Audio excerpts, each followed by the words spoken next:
Overwatch 2 Battle Pass is falling behind compared to some of its competitors, and it needs some love. But what could they do exactly? Let's have a look.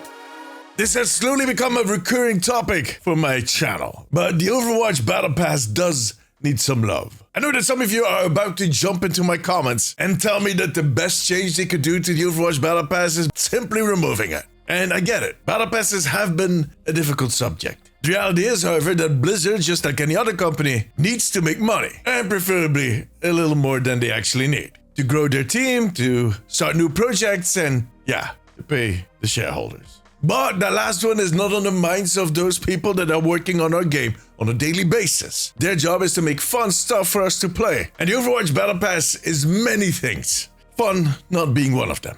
Now, over the last 3 years, they definitely made some changes to the Battle Pass. Some very substantial, like removing the hero unlock or the new way that we get the mythic skins. But in essence, it's still that same system. And some games have been doing a better job at that system. One of them being Marvel Rivals. Yeah, I know. Look, I've talked about this a few times. I like Marvel Rivals. It's a good game. But on many levels, I personally think that Overwatch is better. My opinion. However, there is one thing that Marvel Rivals does better, and that is the overall progression, including the Battle Pass. Now, when it comes to the general progression, Overwatch definitely has been catching up in the last few months. With the new portraits, the hero-specific progression, but the Battle Pass is still falling behind. One thing Marvel Rivals definitely does better is that once you unlock the Premium Battle Pass for a season, you can continue unlocking stuff on that Battle Pass for all the seasons to come. So it's not only restricted to the season in which you buy it. So let's say that you've been busy all summer with your vacation job. You've been delivering eggs to old ladies. I don't know. Now we're in fall and winter is coming. You're going to have plenty of time to catch up. Well,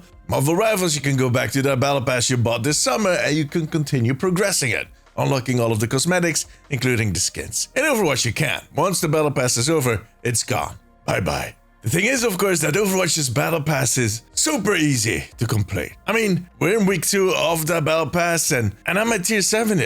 It's not like I've been grinding. I only play that account during my streams, which is about 9 to 10 hours a week. And sure, I got the ultimate bundle, but that only accounts for the first 20 tiers. All the rest is just me. They could make that grind a little slower. I know, not a popular opinion. Or even bump up the tiers to, let's say, 100. That's actually a better idea. Gives us more cosmetics. Don't tell him. It's a secret between you and me, okay? Good. That being said, Marvel Rivals Battle Pass is also pretty easy to complete. I haven't done the Season 4 one, but the previous one, Season 3, I completed, but I don't know, 1 or 2 hours of Marvel Rivals a week.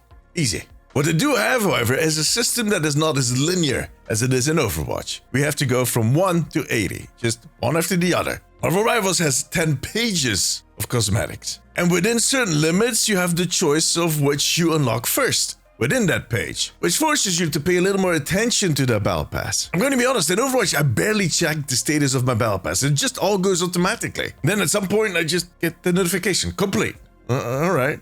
In Marvel Rivals, I have to interact with it. I have to make choices because there are some things I want to get first. Maybe some cash. Maybe there's a cosmetic I want. I mean, Battle Passes are one of the main ways that they monetize this game. I feel like that is enough of a reason to make it more impactful, interactive. And that's not all. Marvel Rivals, for instance, has the main Battle Pass that I just described, but they also have these mini Battle Passes that change every few weeks, which is, in a way, in essence, kind of similar to the challenges we have in Overwatch with the events. Yet it isn't, because that is happening in the background again, and it's not as flashy. It's challenges. It's a list of to-dos, basically. And I think Overwatch does that on purpose. They're trying to stay away from forcing players to grind the game to get to certain places, to reach certain goals. And while they might get accused at times that they're trying to capitalize on FOMO, the fear of missing out, they actually do a lot better when it comes to that than a lot of other games. With the result that, well, they leave some of their more dedicated players bored.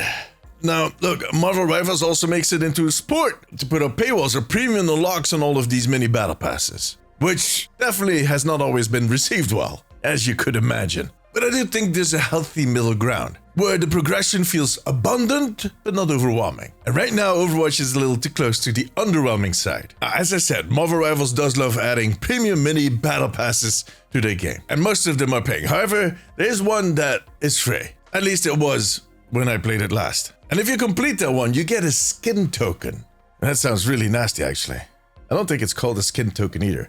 But, you know, it allows you to swap it in for a skin of your choice. well, a skin of your choice out of a set of predetermined skins. But that set is pretty big. It's kind of like the stuff that we get out of loot boxes, the stuff from previous seasons. Not bad. It gives you a little more control over what you actually get from that previous season, because you don't want to wait till it comes out of those darn loot boxes. A feature that is not in Marvel Rivals nor in Overwatch is actually something I've seen in other games, and it's community challenges or a community progression battle pass, which I think could be a very handy tool for the developers. See, there's so much to do currently in Overwatch. There's stadium, there's competitive, there's unranked. I can imagine that the community is kind of spread out all over the place right now. Not to a point where it becomes a problem, but I can also imagine that certain of the event modes that they're launching right now are not getting as much traction because everybody's just distracted by everything else that is going on when it comes to game modes. That is something you could steer a little bit with community progression.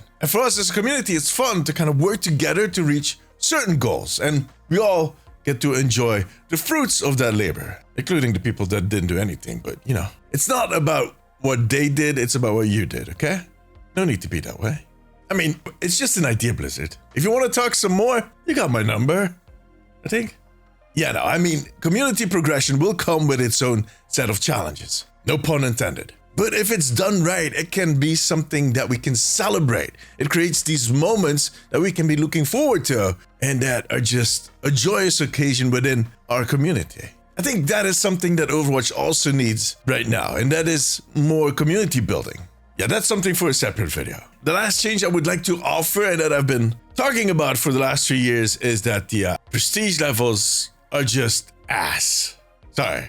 I mean, I don't care about titles. Never did, never will. We need better rewards for that system. Marvel Rivals, for instance, gives you the chance to swap the currency that you get, which is basically Battle Pass XP, for currency that you can use to buy skins. Not the most creative way of doing it, but, you know, it's better than a title. In the case of Overwatch, I think loot boxes could already be a huge step up. Better cosmetics too, but look, I get it. They don't want to force anybody to grind past 80 because they want to get that one reward. But with stuff like loot boxes, that is not going to happen often. Yeah, there's always people that will do that. You know, we just need to find the middle ground. Anyways, what change would you make to the Battle Pass? Let me know in the comments, or come tell me during my streams over on twitch.tv/Deemzies. See you there. For now, however, that was it. If you like this video, give it a thumbs up. It always helps me out. I also want to thank my patrons and YouTube members. You too can become a member over on patreon.com/theomnicpost and right here on YouTube to unlock exclusive rewards. If you have a few minutes left, maybe check out one of my other videos. But above all, take care of yourself, take care of each other. Bye bye.